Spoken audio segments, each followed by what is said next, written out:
ഒന്നാമത്തെ കാര്യം എന്ന് വെച്ച് കഴിഞ്ഞാൽ മുല്ലപ്പെരിയാർ ഡാം.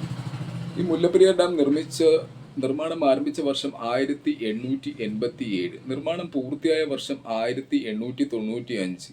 നിർമ്മിച്ചവർ പറഞ്ഞ വാലിഡിറ്റി 50 വർഷം. വാലിഡിറ്റി കഴിഞ്ഞിട്ട് ഇപ്പോൾ 65 വർഷത്തിന് മുകളിലായി.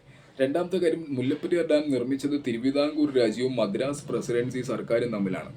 മൂന്നാമത്തെ കാര്യം എന്ന് വെച്ച് കഴിഞ്ഞാൽ മുല്ലപ്പെരിയാർ ഡാം ശരിക്കും പറഞ്ഞാൽ കേരള സംസ്ഥാനം 56 രൂപീകരിച്ചതിന് ശേഷം അച്യുതമേനോൻ മുഖ്യമന്ത്രിയായിരിക്കുന്ന സമയത്ത് 9 വർഷത്തേക്ക് കരാർ നീട്ടി എഴുതുകയുണ്ടായി. പക്ഷെ ആ കരാർ ശരിക്കും പറഞ്ഞാൽ അന്ന് ഭരിച്ചിരുന്ന ഇരു സംസ്ഥാനത്തെയും ആൾക്കാരിലെ പ്രമുഖർ അത് തിരുത്തി 999 ചേർത്തു. അതായത് 9 വർഷത്തിൻ്റെ കൂടെ 990 എന്നൊരു വേർഡും കൂടെ ചേർത്ത് 990 എന്ന് പറയുന്ന 2 9 കൂടി ചേർത്ത് 999 വർഷമാക്കി കരാർ തിരുത്തി എഴുതി.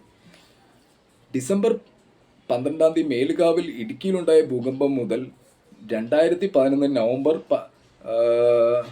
26 മുല്ലപ്പെരിയാറിൽ 32 തവണ ഭൂകമ്പം ഉണ്ടായി. അന്ന് മുതൽ ഏകദേശം 2000-ൽ പരം റെഡ് അലേർട്ടിൽ നിന്നും ഞാൻ മുല്ലപ്പെരിയാർ ഡാമിനെ സൗജന്യമായിട്ട് രക്ഷിച്ചു കഴിഞ്ഞു. ഇനിയും രക്ഷിക്കാൻ തയ്യാറാണ് ഇന്ത്യയുടെ പ്രസിഡന്റ് പ്രധാനമന്ത്രി അഭിലാഷ്. അടുത്ത കാര്യം എന്ന് വെച്ച് കഴിഞ്ഞാൽ മുല്ലപ്പെരിയാർ ഡാം നിർമ്മിച്ച തിരുവിതാംകൂർ രാജ്യത്തിന് ഒരു ഓണറുണ്ട്.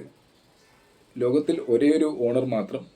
തിരുവിതാംകൂർ രാജ്യത്തിൻ്റെ മുല്ലപ്പെരിയാറിൻ്റെ ഓണർ ഇന്ത്യയുടെ പ്രസിഡന്റ് പ്രധാനമന്ത്രി അഭിലാഷ്, മൈസെൽഫ്.